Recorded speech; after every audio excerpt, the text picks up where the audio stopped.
Oh, welcome to the channel, everybody. I hope you're having a fantastic day wherever you are. We're going to be doing a little bit of solo play on an outpost in Arkwood in Icarus.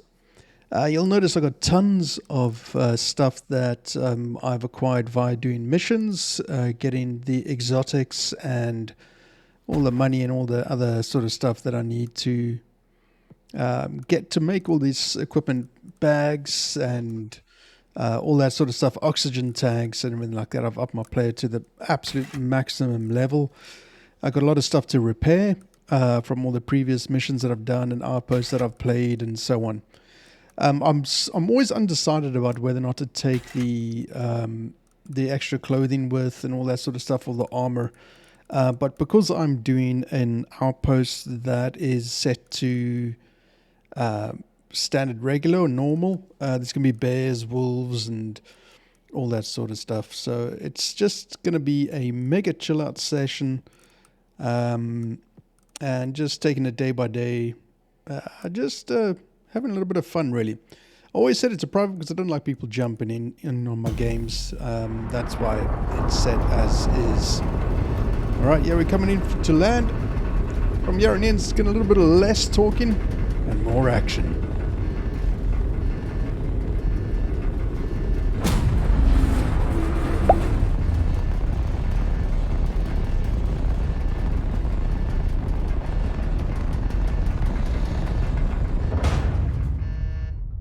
So one of the very first things that I do when I land is obviously take everything out of the aircraft, slap it into the inventory, getting the oxygen, getting the water. So that's one less thing to worry about. Then sort out my hotbar just to get things easier to access when I'm pressing the buttons 1, 2, and 3 or whatever. Next thing is always look at the map and just try and figure out where I am. Priority is obviously food. And then I try and build as close to the water as possible because, well, we're going to need water to survive and such. So right now it's just a whole lot of fiber, wood, sticks, pretty much anything that I can get off the ground I pick up, and we hope it'll help us for building.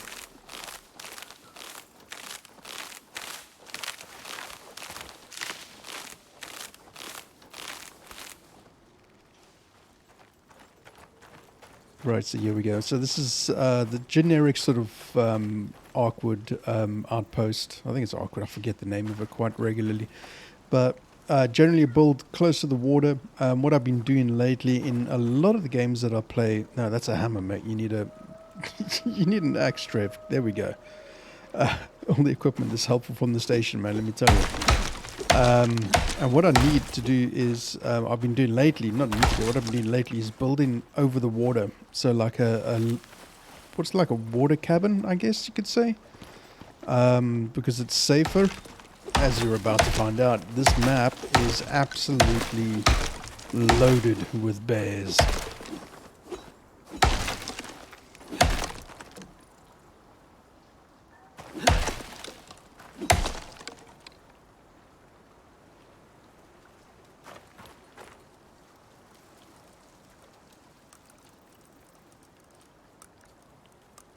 So once I've got the majority of the wood, I then stack up a whole bunch of platforms and posts, support beams, I guess you could call them. Do a slight half bridge, or I guess like a little walkway bridge over the water, halfway to between the island and where I'm starting from. Sort of like stop it halfway through, and then build a whole bunch of support beams to support the walkway, and then obviously build the house.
So I figured out that the best way to do this is to lay down just like that, 2 beams, and it also generates at the perfect length as well, which is great. 2 beams. I'd sometimes do cross struts just for extra support, but because we're just playing in a non-mega hostile zone, so the weather's not too bad, it's not really necessary.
So we've got the foundation sorted now. Now we're doing walls.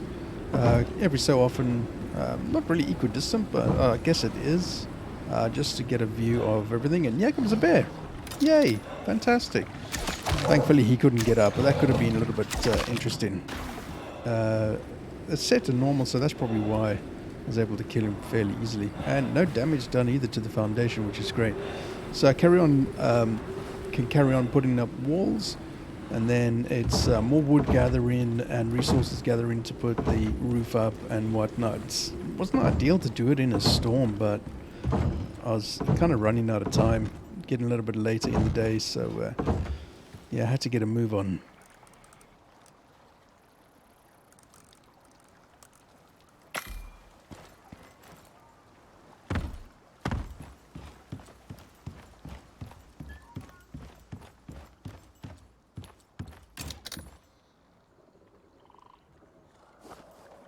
Obviously, the main thing is your crafting bench so that you can get everything else sorted thereafter. And obviously the stuff that I've had with built from the station, the fireplace, a little campfire. There we go, the campfire, the MCX, and the smelter too. Great 2 items if you do your missions to get those 2 are fantastic when doing a new outpost or whatever. They're great for starting. You don't have to worry about anything catching fire or anything like that. Really, really handy little pieces of equipment.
So what you can see here on the walkways, I cover off either side with the railings, and that is just so that I don't fall off into the water, because it's a real pain falling off into the water, particularly there's like little bitey fish in there, or sometimes the bear will come in and kind of give you a once-over.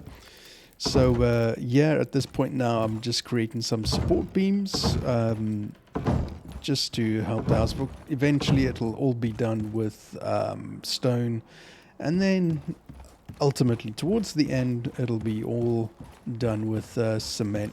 Give it a nice good sturdy cement. And we've got another bear on the horizon somewhere. I think somewhere he decides to show face. I don't know why this seed is giving me so many bears, but yeah, I'll take it. It's fine. I think he does sort of like start coming through any point now. But yeah, so it's just, as you can see, it's just an incredible amount of wood collecting. Obviously, this character has been... here he is, Mr. Bear. This character has had his all his skills leveled up to the absolute max, so that's why we're chopping down wood and stuff like that. It's really, really easy collecting wood. If it were a brand new character, obviously it'd be really quite a bit harder. But I've learned from previous missions and so on, losing characters, restarting is a real pain, so that's why I'm continuously using the same one.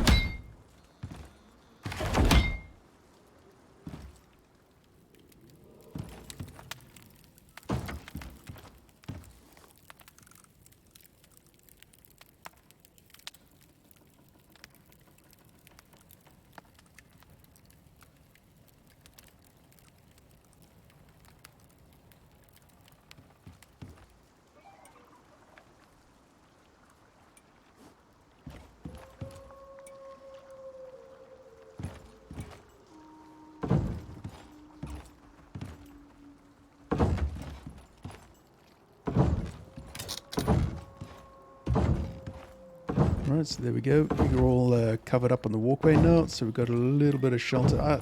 I don't know if it really makes that much of a difference. I haven't noticed it. And then I put some extra beams in, just for added support, because the wood stuff is pretty fragile against the elements. But as I say, this is not easy, normal outpost, so it's not heavy weather as you'd experience anywhere else. Then eventually it's time to go hunting. I come across another bear. Oh, hello, Mr. Bear. And this is a little trick I learned in missions. You give them a shot, they come charging, shoot them again, pisses them off, and then you sideswipe, strafe, to the left, to the right. They don't like that, and they miss. There you go. There we go. Bear down.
So essentially here, what I'm doing is looking for, just to mark off one of the very first caves, to get iron so I can start smelting all that sort of stuff.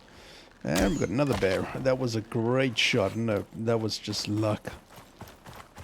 But then there's another one. So I have to whip out. I'm always concerned about like not having enough arrows and stuff, but I was lucky. There we go. Strafe, hit, strafe, and hit. There we go. So 2 bears. Nice XP points and a whole lot of nice fatty T-bones too.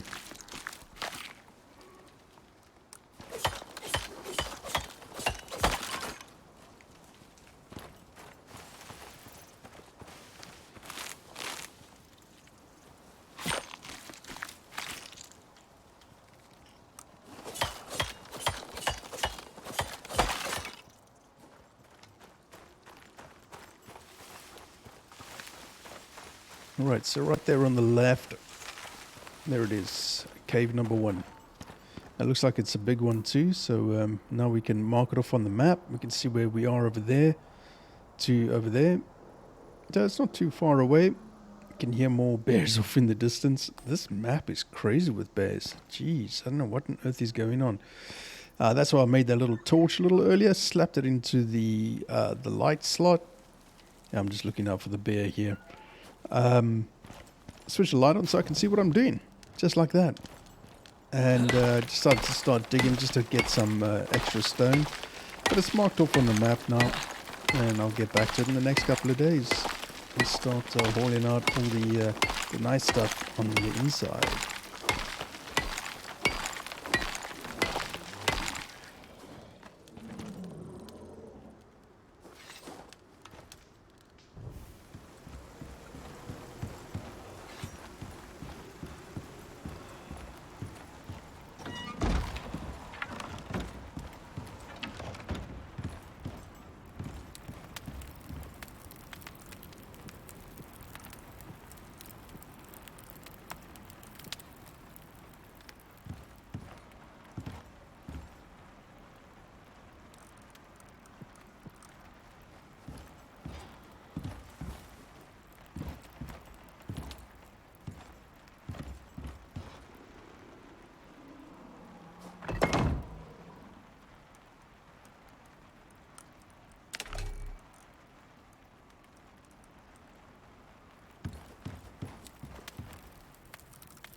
Right, so a little bit of fireplace and chimney done.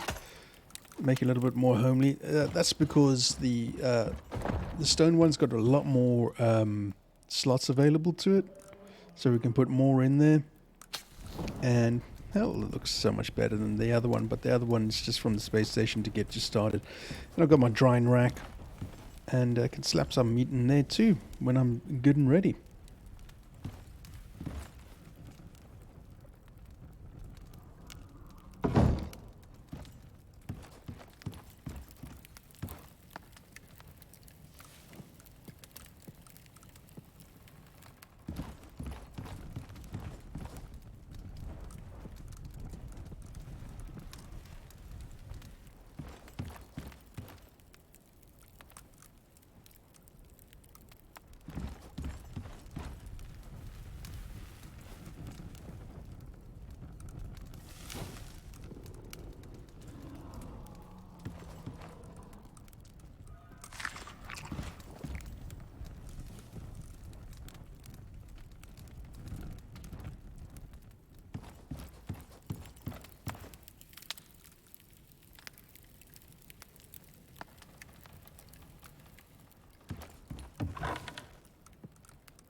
And there we go, chat. All done and dusted. 2 days, house up and everything. It does help to have your character at maximum, obviously. It's just one of those things. That's how I like to build like this, just kind of off and away. If anything comes charging towards you in the water, they're a little bit slower, more easier for you to kill. As long as you don't fall in, then it's all good. And again, that'll all be changed over to stone at some point anyway. So thanks for being here. Greatly appreciated. I hope you're enjoying the series, the first part of many, I anticipate. But don't forget to hit like, subscribe, and dangle that notification bell and set it to all. It helps with the algorithm, and it's a free way to show support. Cheers, everybody. Thank you so much for being here. Catch you next time.